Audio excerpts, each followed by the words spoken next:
उन्होंने कहा कपड़े उतारो, तो मैंने उनकी शर्ट को हाथ डाला, तो उनको लगा कि मुझे समझ में ही नहीं आ रहा कि कपड़े किसको उतारने हैं, तो उन्होंने कहा अपना कपड़ा उतारो। और जब रिमांड लिया जाता है, जैसे हम फिल्मों में देखते हैं कि किसी को करंट लगा दिया, किसी को बहुत ज़ोर ज़ोर से पीट दिया, तो ये किस तरह से होते हैं? नहीं, ये चीज़ें होती हैं। बड़ा नाम रिमांड के ड्यूरेशन में वैल्यू कम रखते हैं। अच्छा, कई बार ऐसा होता है कि हम जैसे फ़िल्मों में भी देखते हैं और कई बार हम अक्सर सुनते भी हैं कि जो लोग पुलिस में जाते हैं या जो लोग कैदी बन जाते हैं, वो बताते हैं कि उनके साथ दुर्व्यवहार होता है, एक अलग ही अभद्र भाषा का इस्तेमाल किया जाता है, महिलाओं के लिए भी, पुरुषों के लिए भी। तो आप ज़रा अपना कुछ ऐसा कुछ वाक़या बताना चाहें, कुछ ऐसा किस्सा बताना चाहें? दुर्व्यवहार या अब्यूजिंग वर्ड्स मुझे कभी किसी ने नहीं बोले, ऑनेस्टली कभी नहीं बोले। और नहीं, ऐसा हर किसी के साथ नहीं होता। कोई मुश्किल से मेरे ख्याल से 2 से 5% केस होते होंगे, वो एक अलग मैटर है जिनके साथ में अब्यूजिंग वर्ड्स या इस तरीके का दुर्व्यवहार होता है। बाकी ऐसा कुछ नहीं होता। हाँ, जैसे मैं तिहाड़ जेल पहली बार गई, तो मुझे कहा गया चेकिंग के लिए, अच्छे से मतलब फिज़िकली चेकिंग हुई। मुझे ये कहा कि कपड़े उतारो, तो उन्होंने कहा था, जो लेडी आई थी, कांस्टेबल थी, उन्होंने कहा टीएसपी से थी, तो उन्होंने कहा कपड़े उतारो, तो मैंने उनकी शर्ट को हाथ डाला, तो उनको लगा कि मुझे समझ में नहीं आ रहा कि कपड़े किसको उतारने हैं, तो उन्होंने कहा अपना कपड़ा उतारो। तो मैंने कहा सॉरी, ये कैसे हो सकता है भाई, ये लॉ में नहीं है, आप कैसे ऐसा कर सकते हो, गैर कानूनी है। तो मैं तुरंत उस टाइम में सुपरिटेंडेंट के पास रूम में गई थी। मुझे अभी ध्यान नहीं कि डिप्टी सुपरिटेंडेंट मौजूद थे, कौन थे मुझे अभी याद नहीं आ रहा। नहीं, शायद फीमेल थी। अ, दनेश दनेश नाम था। तो वो नाइस लेडी थी। मैंने उनको बताया कि प्रॉब्लम ये है और ये कह रही हैं कपड़े उतारो। तो मैंने कहा मैम क्या ये सही है, क्या ऐसा होता है, सभी के साथ आप ऐसा करते हैं? तो उन्होंने कहा नहीं, मेरी जानकारी में ऐसा नहीं है। और मैंने कहा ये मुझे बोल रही हैं। तो उन्होंने बुलाया उसी टाइम में उनको, और उन्होंने उसी टाइम उसको डांटा कि अब गलत कर रही हो, आप ऐसा नहीं कर सकते हो, किसी भी प्रिजनर के साथ में किसी भी प्रिजनर को आप कपड़े रिमूव करने के लिए नहीं कह सकते हो। तो मतलब थोड़ा बहुत होता होगा किसी के साथ में, तो वो डिपेंड करता है कि किसको कितनी अवेयरनेस है, कितनी नहीं है।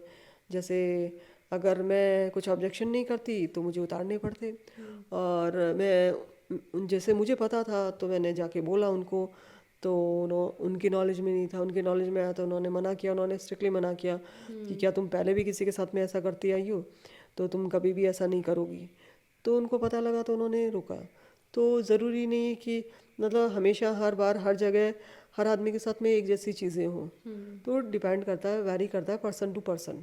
और जब रिमांड लिया जाता है, जैसे हम फिल्मों में देखते हैं कि किसी को करंट लगा दिया, किसी को बहुत ज़ोर ज़ोर से पीट दिया, तो ये किस तरह से होते हैं? नहीं, ये चीज़ें होती हैं, होती हैं। बिल्कुल होती महिलाओं हैं। के साथ भी? महिलाओं के साथ में तो मेरा एक्सपीरियंस नहीं है, तो लेकिन जेंट्स के साथ में होती हैं। लेकिन हर किसी के साथ ऐसा नहीं करता, और मतलब सभी के साथ नहीं होती। कोई रेयर, मैंने कहा ना, 1 से 2% ऐसे केसेस होंगे जो कोई ऐसा ऑफिसर होता है कर देता होगा, करते भी हैं, और रेयर होते हैं। लेडीज़ के साथ में सुना है मैंने, मेरे खुद के साथ में नहीं हुआ। फिजिकली तो कभी किसी ने कुछ नहीं किया या कुछ कहा भी नहीं। तो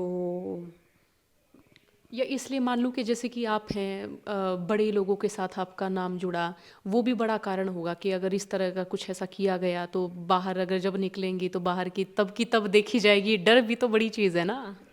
आ, थोड़ा बहुत कह सकते हो, थोड़ा बहुत ये चीज़ काम करती है, लेकिन इतना काम नहीं करती है, क्योंकि जब आप रिमांड में होते हो ना, तो सिर्फ 2 ही लोग होते हैं, या तो डिपार्टमेंट होता है या आप होते हैं, और तीसरा कोई भी नहीं होता। ठीक है, आपका एडवोकेट आता है और जो बोलने की हिम्मत रखता है, और जो कह देता है वो कह देता है, तो डिपार्टमेंट थोड़ा सा अलर्ट रहता है कि भाई ऐसा नहीं, कुछ नहीं करना। तो हो सकता है कुछ चीज़ें रही हो, बड़े नाम भी कह सकते हो शायद, और लेकिन वो बड़े नाम असर नहीं करते।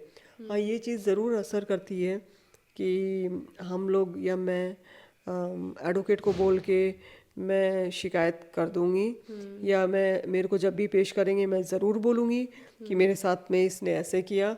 मजिस्ट्रेट को या जज को मैं ज़रूर बोलूँगी, मैं चुप नहीं रहूँगी। तो वो चीज़ें ज़्यादा असर करती हैं, बजाय कि बड़ा नाम रिमांड के ड्यूरेशन में वैल्यू कम रखते हैं। और जैसे आम कैदी होगी कोई महिला, और जैसे कोई बड़ा नाम हो गया वो भी कैदी महिला, तो उन दोनों के खान पान में, उनकी व्यवस्थाओं में फ़र्क होता है जेल के भीतर? बिल्कुल होता है। अगर मैं ये कहूँ नहीं होता तो गलत चीज़ होगी। होता है, लेकिन हर जेल में नहीं होता। नहीं, हर जेल में नहीं होता। जैसे जयपुर जेल में मैं जहाँ रही हूँ, वहाँ पे ऐसा कुछ नहीं था, बिल्कुल नहीं था। हाँ, मुझे ये फैसिलिटी अवेलेबल थी क्योंकि जैसे मैं स्पाइसी नहीं खाती हूँ, ऑयली नहीं खाती हूँ, और डॉक्टर ने भी मना किया हुआ था तो कि भाई जैसे मुझे अस्थमा है तो इस वजह से। तो लेकिन वो जो खाना बनता था वो सिर्फ मेरे अकेले के लिए नहीं बनता था, कुछ और लोगों के लिए भी बनता था जिसको डॉक्टर ने मना कर रखा है। तो उसमें से मुझे भी मिलता था, नॉन स्पाइसी, लेस ऑयली, ये सब चीज़ें, ठीक है।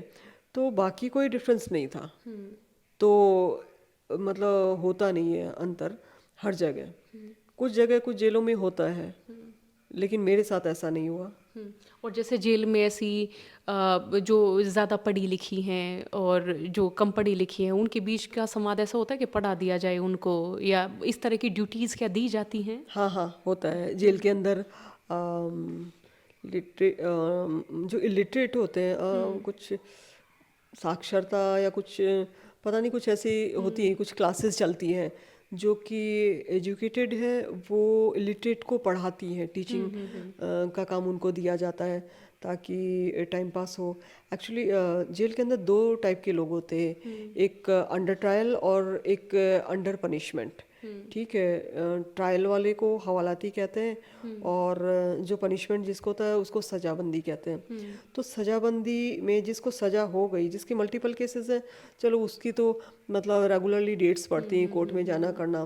जिसके एक आध केस है उसको सजा हो गई, अब उसको जेल में ही रहना है, और उसके लिए पूरा शेड्यूल तय होता है कि इतने बजे उठोगे, ये काम करोगे, इसमें इसको पढ़ाना भी है, सफाई करनी है, खुद का नहाना धोना है, ये सब चीज़ें तय होती हैं। लेकिन तो उनके पास में टाइम नहीं होता है, मैक्सिमम ड्यूटीज़ होती हैं उनकी, ठीक है। अब बचे हवालाती अंडर ट्रायल वाले, तो उनमें से मतलब काफ़ी सारे लोग ऐसे होते हैं जो एजुकेटेड होते हैं, तो उनको ड्यूटीज़ दे दी जाती है टाइम पास के लिए या उनका टाइम स्पेंड हो इसलिए। और जो मतलब यूँ लगते हैं कि भाई पढ़ा सकते हैं, जिनकी इच्छा भी है, तो उनको ऐसी ड्यूटीज़ दी जाती हैं वहाँ पे। जैसे जेंट्स को भी पढ़ाते हैं, बच्चों को भी पढ़ाते हैं, महिलाओं को भी पढ़ाते हैं। महिला और जेंट्स जो जेल है वो अलग अलग होती है। तो महिला जेल में जो महिला कैदी होते हैं, उनके बच्चे होते हैं, उनको भी वो पढ़ाने की ड्यूटीज़ दी जाती हैं। और जैसे प्रेगनेंसी में जब पीरियड्स आई हैं तो तब रेस्ट मिल जाता है? प्रेगनेंसी में रेस्ट, अगर आप अंडर ट्रायल हो तब तो रेस्ट ही रेस्ट है। आपको कुछ भी ड्यूटीज़ या कुछ भी काम नहीं करने हैं। और अगर आप अंडर पनिशमेंट हो तो फिर आपको आपकी ड्यूटीज़ तो करनी ही पड़ेंगी, किसी भी हालत में? नहीं किसी भी हालत में नहीं। आप वर्किंग कंडीशन में हो तो तब तक तो आपको करनी पड़ेंगी, क्योंकि आप ऐसे सिचुएशन में आप घर पे भी तो काम करते हो ना। तो जितना आप घर पे काम करते हो उतना, ये नहीं कि आपको एक्स्ट्रा स्ट्रेस दे के कि भाई आप कुछ भी हो, आपकी ड्यूटी है तो करना है, वो वाली बात नहीं है, ठीक है। आप जब तक इजी गोइंग इजी वे में कर सकते हो तब तक आपको अपना काम करना है, और जिस दिन आप नहीं कर सकते हो फिर रेस्ट।